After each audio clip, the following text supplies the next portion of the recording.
जो लोन का जो अमाउंट मिलता है वो एक साथ मिलेगा या हमें किस्तों में मिलेगा? ये जो आप लोन देते हैं गोट फार्मिंग के लिए, तो वो लोन कौन लोग ले सकते हैं?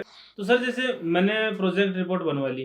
प्रोजेक्ट रिपोर्ट में जो खर्चा आया है वो मेरे 10 लाख का आया। जैसे मैं फार्म स्टार्ट कर रहा हूँ तो उसका खर्चा 10 लाख है। तो वो बैंक मुझे पूरे के पूरे 10 लाख रुपए देगा। लोन लेते हैं तो ये भी सुनने में आता है कि बकरी पालन पर गवर्नमेंट सब्सिडी भी देती है।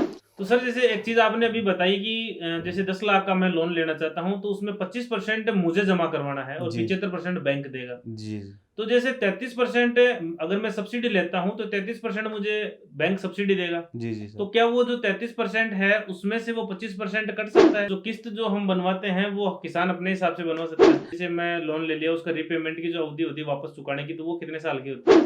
लोन हम लेते हैं उसमें रेट ऑफ इंटरेस्ट कितनी लगती है वो किस हिसाब से लगती है? जैसे मैंने लोन ले लिया तो उसका रीपेमेंट किस हिसाब से होगा?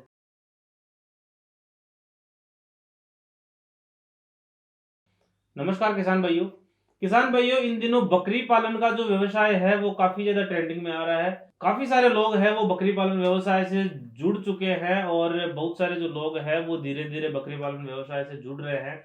मैंने चैनल पर 2-3 वीडियो बकरी पालन से रिलेटेड अपलोड किए थे जिनमें आपने बहुत ही अच्छा रेस्पॉन्स दिया, उसके लिए आपका बहुत बहुत धन्यवाद। एक किसानों के सामने या जो गांव में जो नॉर्मल जो व्यक्ति होते हैं उनके पास में पैसों की समस्या आती है कि उनके पास में बकरी पालन या कोई भी व्यवसाय करने के लिए पैसों की कमी होती है। एक अच्छा खासा अमाउंट उनके पास में नहीं होता है। तो इस समस्या से छुटकारा दिलवाने के लिए, निजात दिलवाने के लिए आज हमारे साथ स्टूडियो में पधारे हैं हमारे पंजाब नेशनल बैंक में कृषि अधिकारी की पोस्ट पर काम कर रहे हैं श्री अरविंद जी, जो आपको लोन के बारे में जानकारी देंगे कि अगर आप बकरी पालन का व्यवसाय स्टार्ट करना चाहते हैं तो बैंक किस तरह से लोन देता है, कितना लोन देता है, उसका क्या प्रोसीजर है, सारी जो चीजें हैं वो वन बाय वन आपको अच्छे से समझाएंगे। लेकिन आपसे रिक्वेस्ट मैं ये करूंगा कि वीडियो को पूरा देखिएगा ताकि आप पूरी जानकारी ले सके। साथ ही चैनल को सब्सक्राइब कर ले ताकि इस तरह की जानकारी आपको समय समय पर मिलती रहे। चलिए अब मैं आपको मिलवाता हूँ आज के हमारे खास मेहमान अरविंद जी से। नमस्कार अरविंद जी। नमस्कार सर। हमारे सभी दर्शकों की तरफ से आपका बहुत बहुत स्वागत है। धन्यवाद सर, आपका और आपके एग्री स्टेशन की पूरी टीम का बहुत-बहुत धन्यवाद जो आपने ऐसा प्लेटफ़ॉर्म मेरे को किसानों से डायरेक्ट रूबरू होने के लिए प्रोवाइड करवाया। जी, धन्यवाद सर। जी, जी, आपका भी धन्यवाद। किसानों के सामने या जो गाँव के जो लोग होते हैं उनके सामने एक अमूमन समस्या आती है पैसों की।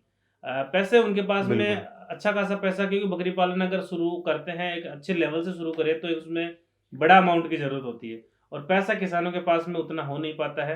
तो बैंक, आपका जो बैंक है वो किस तरह से उसमें लोन देता है, उसका क्या प्रोसीजर है उसके बारे में बताइए। सबसे पहले तो जो बकरी पालन के लिए जो लोन देता है उसकी जो बेसिक जो जानकारी है वो दीजिए कि उसका क्या उद्देश्य है, वो किस हिसाब से देता है? जी, जी सर। जैसे कि आपने एक चीज़ बताई कि बकरी पालन का स्कोप अभी सबसे ज़्यादा है। जी, लोग ज़्यादा से ज़्यादा लोग बकरी पालन में जुड़ना चाहते हैं। इसमें रिस्क कम है जी। क्योंकि और प जैसे इनकम ज़्यादा है। जैसे आज के जैसे 5-7 साल पहले की बात करूँ तो लोग डेयरी में ज़्यादा विश्वास करते हाँ, थे, जैसे भैंसे वगैरह, गाय हाँ। भैंसों का डेयरी पोल्ट्री उनमें ज़्यादा विश्वास ज़्यादा रखते थे करते लेकिन उनमें रिस्क ज़्यादा थी, जी, तो वो लोग वापस डाइवर्ट होके अपने गोट फार्मिंग में आ रहे हैं। बिल्कुल, बिल्कुल। बट गोट गोट फार्मिंग में इन्वेस्टमेंट ज़्यादा होता है। जी, आपको इन्वेस्ट शुरू में ज़्यादा करना पड़ता है, जी, तो उससे क्या कि लोगों के पास इतना पैसा होता नहीं सही है। बात है। तो बैंक इसके लिए scheme for financing goat farming के नाम से एक प्रोग्राम चला रखा है। जी, उसमें जो फार्मर्स गोट फार्मिंग करना चाहते हैं, जी। उनके लिए लोन की सुविधाएँ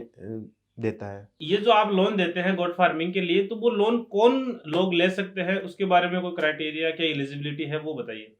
सर जो भी किसान गोट फार्मिंग करना चाहते हैं, जी, जो पहले से कर रहे हैं, एग्जिस्टिंग जो भी बोरोवर है, जो भी कस्टमर है, जी, फार्मर है, किसान है, जी, जो पहले से कर रहे हैं, जी, उनको अपना और ज़्यादा बड़ा करना है, जी, फार्म को बढ़ाना है, जी, किसी को नया करना है, जी, तो वो सारे के सारे ही किसान भाई एलिजिबल है, जी, योग्य है गोट फार्मिंग के लिए लोन लेने के लिए। जी, जो भी किसान भाई लोन लेना चाहता है गोट जी, फार्मिंग के लिए, जी, तो सबसे पहली कंडीशन तो वो होती है कि भाई गोट फार्मिंग के लिए कम से कम वो फार्म तो उसका खुद का होना चाहिए जहाँ पर वो गोट फार्मिंग करना चाहता है। जी, अगर वो फार्म भी नहीं है जी, तो किसी और के पास उस किसी और के ज़मीन पे अगर वो गोट फार्मिंग कर रहा है जी, तो उसके लिए ना एक विशेष पर एग्रीमेंट होता है, लीज़ एग्रीमेंट उसको जी, बोलते हैं, लीज़ एग्रीमेंट होना जी, चाहिए। दूसरी, जैसे अगर लीज़ एग्रीमेंट नहीं बना हुआ है तो उस लैंड का जो, उस ज़मीन का जो रियल जो ओनर है जी वो अपना को बोरोर बन जाए, या जॉइंट को बोरोर को अपने, जिसे किसानी भाषा में बोल सकते हैं कि लोन के साथ एक और जुड़ जाए, जी जॉइंट बोरोवर जिसको जी, बोल सकते जिसे हैं। गारंटर गारंटर बोल सकते हैं। गारंटर नहीं बोल सकते सर, गारंटर डिफरेंट थिंग्स। बकरी पालन जैसे मैं शुरू करना चाहता हूँ, तो इसमें लोन लेने का जो प्रोसीजर होता है वो क्या होता है कि इसके लिए मुझे क्या करना होगा, कहाँ पे कांटेक्ट करना होगा, उसके बारे में जानकारी दीजिए।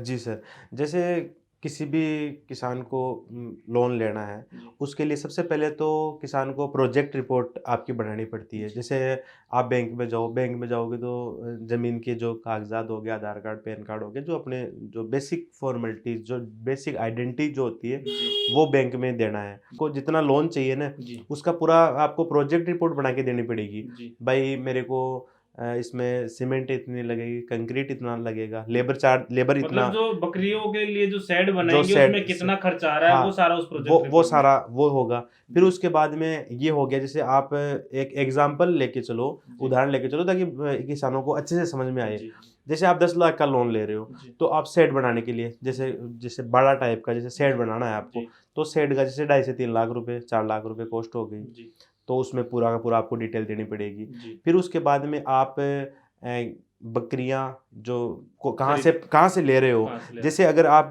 किसी विश्वविद्यालय से ले रहे हो, हैं? जी किसी ऑथोराइज्ड फार्म से ले रहे हो, जी तो वो तो आपको कोटेशन प्रोवाइड करवा देंगे। जी सही बात है। और अगर आप जैसे किसी लोकल वेंडर से ले रहे हो, किसी पड़ोसी से ले रहे हो, किसी जानकार से ले रहे जी हो, तो वो तो कोटेशन वगैरह कोटेशन समझते हैं वगैरह नहीं। नहीं। कोटेशन कोटेशन भी मैं किसान भाइयों को बता दूं, कोटेशन वो होती है कि आप ये जो बकरियां ले रहे हो किससे लोगे, जी उसकी आपको आगामी सूचना उस संबंधित संस्था को देनी पड़ती है जहाँ से और आप एक लोन उसका ले रहे हो। एस्टिमेट अमाउंट जैसे भाई कितने एस्टिमेट किससे ले रहे हो और कितने की ले रहे हो, वो कितने की एक ले रहे हो, वो सारा एस्टिमेट, वो मतलब कोटेशन को एक सीधी भाषा में अपने एस्टिमेट बोल सकते एस्टिमेट बोल हैं, सकते हैं, जो उसका आपको, एस्टिमेट लेना पड़ेगा। बिल्कुल सर बिल्कुल, तो वो जी आपको जैसे आपने किसी लोकल से ले रहे हो, जी तो फिर उसके लिए आपको लिखित में आपको देना पड़ेगा कि भाई इसकी कोटेशन तो प्रोवाइड हो नहीं सकती, जी तो वो लिखित में और मान्य जैसे होने पर अगर अच्छे फर्म से या यूनिवर्सिटी वगैरह से पढ़ लेगा तो वहां से कोटेशन आपको वहाँ से आपको लीगली कोटेशन आपको मिल जाएगा। लीगली आपको मिल जाएगी। तो वो जी आपको जिस संस्था से आप लोन ले रहे हो, जी वहाँ पे जाके आप सबमिट करवा सकते हो।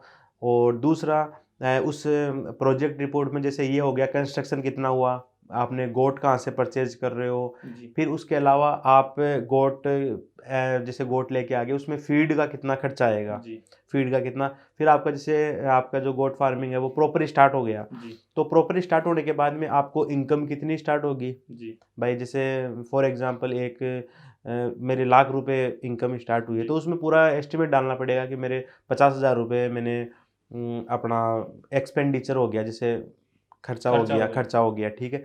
बाकी जो रिमेनिंग 50,000 रुपये बचे, उसमें मैं 25,000 रुपये घर खर्च के लिए रखूंगा, जी और 25,000 रुपये मैं आपके बैंक का ऋण चुकाने के लिए जी जी रखूंगा।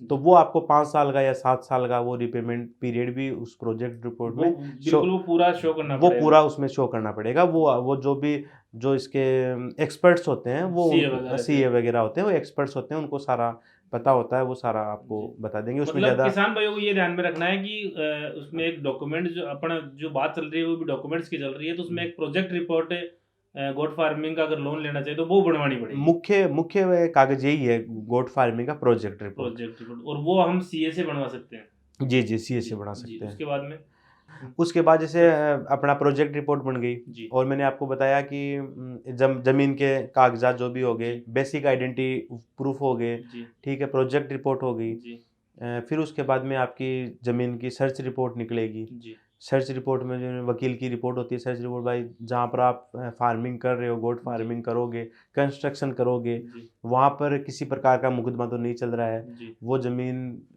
किसी भी तरीके से विवादास्पद तो नहीं है, हर तरीके से जी फ्री है। जी जी तो इस टाइप की वकील की रिपोर्ट निकलेगी, ठीक है। तो वो और वकील जो नॉर्मल जो वकील होते हैं वहीं से निकलेगी या उसके कोई नहीं नहीं सर, इसके लिए ना बैंक हर बैंक का पैनल एडवोकेट होते हैं, जी जो बैंक के पैनल के एडवोकेट होते हैं, उन्हीं से ही निकलेगी, और वही वैलिड होती है। जी तो मतलब ये जैसे अगर मैं आपकी ब्रांच में अगर जा रहा हूँ तो आपका जो पैनल एडवोकेट है उसी से मुझे संपर्क करके वो निकलवानी पड़ेगी। जी जी, आप जितने अमाउंट के लिए अप्लाई कर रहे हो, जी तो उस अमाउंट की वैल्यू आपकी प्रॉपर्टी के बराबर होनी चाहिए, कम से कम बराबर तो होनी चाहिए। तो इसमें जो जो लोन लेते हैं उसके बदले में बैंक कोई सिक्योरिटी वगैरह लेता है? सिक्योरिटी सर वही है, जैसे आपने जहाँ पर आप शेड बना रहे हो जी। वो बैंक मॉर्गेज रखेगा अपने पास में। जो जमीन के कागज जहाँ पर हम पर शेड बना रहे हैं वो जमीन के कागज बैंक सिक्योरिटी के रूप में रखेगा। वो बैंक अपने सिक्योरिटी के रूप में रखेगा। और वो और जो जमीन के कागजात हम जो रख रहे हैं वो उस लोन के इक्विवेलेंट होने चाहिए। वो इक्विवेलेंट होने चाहिए। जी। अगर वो इक्विवेलेंट नहीं है जी। तो उसमें आपके पास में 2 प्रावधान और दिए हुए हैं कि अगर आपकी थोड़ी बहुत अमाउंट कम पड़ रही है, जी। जैसे जो ज़मीन की जो का वैल्यू है वो डीएलसी रेट पे निर्धारित होती है। जी। डीएलसी रेट कम है तो आप जो अमाउंट कम पड़ रही है उस अमाउंट की एफडी आप रख सकते हो, आरडी रख सकते हो। जी। अगर आपके पास में एफडी और आरडी नहीं है तो जी। उसके लिए आप अपने किसी भी प्रतिष्ठित व्यक्ति को गारंटर के रूप में आप दे सकते हो बैंक में। ये सारी की सारी डॉक्यूमेंटेशन कंप्लीट होगी, किसी भी संस्थान में अगर कंप्लीट होती है तो फिर बैंक आपको एलिजिबल मानता है लोन के लिए, तो वो ऋण प्रोवाइड करवा देता है तो ये सर। जो लोन का जो अमाउंट मिलता है वो एक साथ मिलेगा या हमें किस्तों में मिलेगा? आपने जैसे कंस्ट्रक्शन के लिए जो प्रोजेक्ट रिपोर्ट में जो अमाउंट डाली है जी। तो वो आपको उतना, जैसे कंस्ट्रक्शन कंप्लीट हो गया तो उसके बाद में वो अमाउंट मिलेगी। जी। और वो अमाउंट भी है ना आपको खुद के अकाउंट में नहीं मिलेगी, ना आपको खुद को मिलेगी। अच्छा। आपने जो कोटेशंस जो प्रोवाइड करवाई है बैंक को कि मैं यहाँ से टिन लूँगा, यहाँ से मैं सीमेंट लूँगा, यहाँ से मैं कंक्रीट लूँगा, ये अमाउंट भी उन्हीं के अकाउंटों में जाएगी। अच्छा। अच्छा। हाँ, तो ये शेड होने के बाद में शेड तक की जो आपने कंस्ट्रक्शन की जो अमाउंट प्रोजेक्ट रिपोर्ट में डाली है वो आपको मिल जाएगी एक किस्त के रूप में। जी। फिर जैसे आपको नेक्स्ट चाहिए कि जैसे आपको जो बकरियां आप purchase बकरियां लेने के लिए, जी। तो बकरियां अगर आपने ऑथोराइज्ड अगर कोई संस्था आपने दी है, बैंक को कोटेशन दी है, तो उनके अकाउंट में डल जाएगी। अगर आपने लोकल वेंडर का लिख के दिया है, एप्लीकेशन लिख के दिया है कि मेरे पास लोकल वेंडर से ले रहा हूँ, तो फिर आपको खुद को भी दे सकते हैं या फिर उनको जिनसे ले रहे हो उनके अकाउंट में डाल देंगे। जी। जी सर। तो मतलब ये कह सकते हैं कि जो पैसा है वो हमें किस्तों में मिलेगा, एक साथ नहीं जी मिलेगा। जी सर। और आप जैसे स्टेप बाय स्टेप जो काम कंप्लीट होता जाएगा उसका पैसा हमें मिलता जाएगा। जैसे बिल्कुल। शेड बन गया तो शेड का पैसा मिल जाएगा। जी जी सर। उसके बाद में बकरियां लेके आते हैं उसका पैसा मिल जाएगा। जी जी सर। उसके बाद में फिर फीड का पैसा मिल जाएगा। जी जी सर। इस हिसाब से हमें पैसा मिलेगा। जी जी सर। तो सर जैसे मैंने प्रोजेक्ट रिपोर्ट बनवा ली, प्रोजेक्ट रिपोर्ट में जो खर्चा आया है वो मेरे 10 लाख का आया। जैसे मैं फार्म स्टार्ट कर रहा हूँ तो उसका खर्चा 10 लाख है, तो वो बैंक मुझे पूरे के पूरे 10 लाख रुपए देगा? नहीं नहीं सर, बैंक कभी भी आपको 100% फाइनेंसिंग नहीं करता है। जी। बैंक में ना अलग अलग स्लैब बन रखे हैं। जैसे आपने मेरे से 10 लाख का क्वेश्चन किया तो 10 लाख के लोन में आपको 25% अमाउंट आपको खुद को जेब से डालनी पड़ेगी।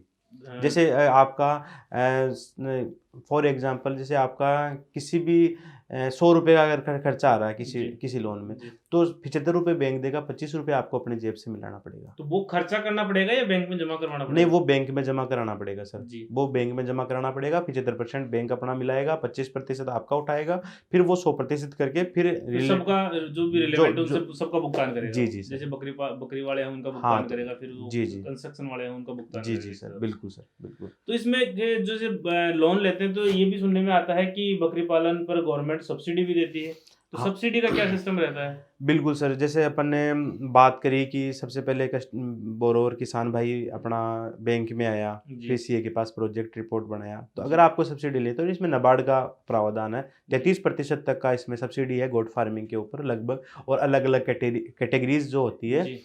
तो उन कैटेगरीज में अलग अलग प्रावधान है, लेकिन 33% तक का आप मैक्सिमम है नाबार्ड में।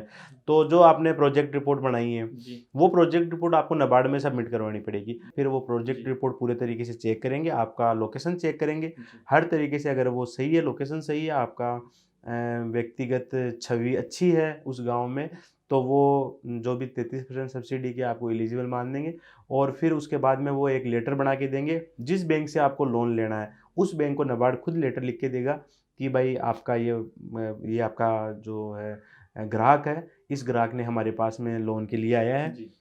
और इस ग्राहक को आपको इतना लोन देना है जी। और इतनी प्रतिशत। मतलब इस चीज को हम इस तरह से समझ सकते हैं, जैसे कि अगर मैं लोन लेना चाह रहा हूँ अगर मैं सब्सिडी नहीं लेता हूं तो उसमें एक तो मैं शामिल हूं और एक बैंक शामिल है। जी जी और सर। अगर मैं सब्सिडी लेना चाहता हूं तो उसमें एक संस्था और जुड़ जाती है, नाबार्ड। नाबार्ड जुड़ यानी कि जाएगी। मुझे जो प्रोजेक्ट रिपोर्ट और जो सारे डॉक्यूमेंटेशन करके वो ना बैंक में न जमा करवा के वो नाबार्ड में नाबार्ड में भिजवाने हैं। हाँ, यही कहना चाह रहे हैं जी आप? जी सर। भाई मुझे सब्सिडी अगर लेनी है तो नाबार्ड में भिजवाना है, फिर नाबार्ड उनको वेरीफाई करके फिर जो संबंधित बैंक है, जिस बैंक से हम लोन लेना चाहते हैं, उसमें वो नाबार्ड अपना लेटर भेजेगा। लेटर भेज देगा और जो भी आपके कागज है हम्म, उनकी एक एक कॉपी भी भेज देगा, फोटो जी, कॉपी भी जी, या ओरिजिनल कागज भी भेज जी। देगा और सर। वो अमाउंट सैंक्शन करेंगे कि भाई इनको इतना अमाउंट देना है, फिर वो अमाउंट बैंक में देगा। जी जी सर। इस तरह से कहना चाह हाँ, रहे हैं? बिल्कुल सर जी। बिल्कुल। तो सर जैसे एक चीज आपने अभी बताई कि जैसे 10 लाख का मैं लोन लेना चाहता हूं तो उसमें 25% मुझे जमा करवाना है और जी 75% बैंक देगा। जी जी तो जैसे 33% अगर मैं सब्सिडी लेता हूं तो 33% मुझे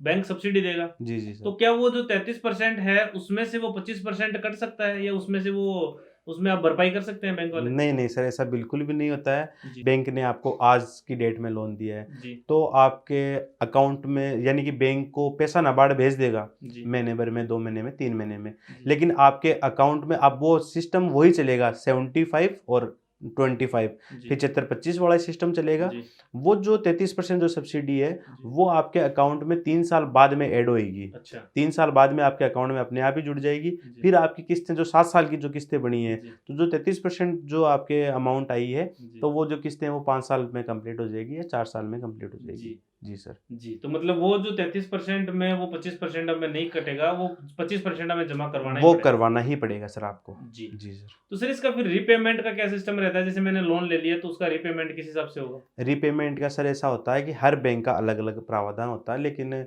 जैसे नॉर्मली जैसे 6 महीने का मोरेटोरियम पीरियड बोलते हैं। जैसे आपको, जैसे आज के डेट में लोन हुआ है तो जी, आपके पास अगले महीने तो इनकम स्टार्ट होगी नहीं। जी, आप कंस्ट्रक्शन करोगे, गोट लाओगे, फिर जी। आपका रूटीन बनने में लगभग 6 महीने आपको लग सही जाएगा। बात है। तो 6 महीने को आप 6 महीने की आपको ना किसानी भाषा में मैं बोल दूं कि छूट मिलेगी। 6 महीने बाद में 7वें महीने से आपकी किस्त जमा होना स्टार्ट होगी। जी, 6 महीने का मोरेटोरियम दे देते हैं आपको। जी। जी सर। और उसके बाद में फिर हर महीने की फिर किस्त जाएगी? फिर हर महीने की महीने किस्त जाएगी। और हो सकता है जैसे कई फार्मर बोलते हैं कि मैं हर महीने नहीं जमा कराना चाहता, मैं 3-3 महीने से करवाना चाहता हूँ, जी, तो वो 3-3 महीने से हो सकती है। जी। और जो किस्त जो हम बनवाते हैं वो किसान अपने हिसाब से बनवा सकता है? नहीं नहीं सर, वो आपके लोन के बेस पे बनती है। जी, वो किसान के हिसाब से नहीं बनती है। वो आपने लोन कितना लिया है और उस टाइम ऑफ पीरियड में कितने टाइम में वो कंप्लीट होगा, उस आधार जी। पे जमा तो होती है। इसकी जो मैक्सिमम जो अवधि रहती है वो कितने साल की रहती है? जैसे मैं लोन ले लिया, उसका रीपेमेंट की जो अवधि होती है वापस चुकाने की, तो वो कितने साल की होती है? सर देखो, इसमें डिपेंड करता है कि जैसे कुछ संस्थाएं 5 साल का टाइम देती है, जी, कुछ संस्थाएं 7 साल का टाइम देती है, लेकिन जी। आप मैक्सिमम से मैक्सिमम 7 साल लेके चलो। जी, जी, 7 साल बहुत लंबा समय होता है जी, एक किसी भी स्टार्टअप में जी, सेट होने में सर। जी। और वो तो जैसे अगर हम काम कर रहे हैं, इतने बड़े प्रोजेक्ट पे काम कर रहे हैं, तो एक बार मतलब 12 महीने 6 महीने में फिर सेटल हो जाते हैं, उसके बाद में दिक्कत आती भी नहीं है, फिर वो नहीं बिल्कुल सर। ऑटोमेटिकली वो चलता रहता है वो जी काम। जी सर, बिल्कुल सर। फाइनेंस वगैरह की दिक्कत नहीं आती है हाँ बिल्कुल सर। फिर। लोन हम लेते हैं उसमें रेट ऑफ इंटरेस्ट कितनी लगती है, वो किस हिसाब से लगती है? बिल्कुल सर।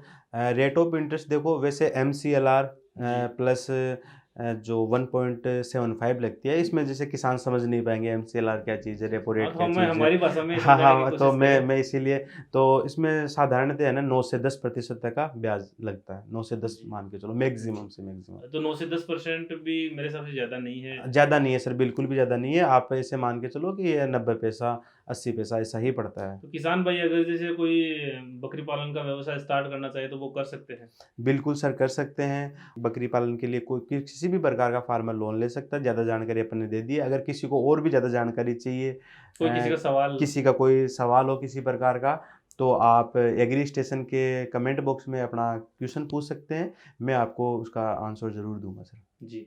किसान भाइयों, अरविंद जी ने हमें जानकारी दी है, बहुत अच्छी जानकारी दी है और स्टेप बाय स्टेप समझाने की कोशिश करी है। उम्मीद करूंगा कि जानकारी आपको पसंद आएगी। जानकारी आपको पसंद आए तो वीडियो को लाइक शेयर करें, चैनल को सब्सक्राइब जरूर करें, क्योंकि आगे भी इसी तरह की जानकारी आपको मिलती रहेगी। अरविंद जी, आपने हमें समय दिया, इसके लिए बहुत बहुत धन्यवाद। जी सर, धन्यवाद सर।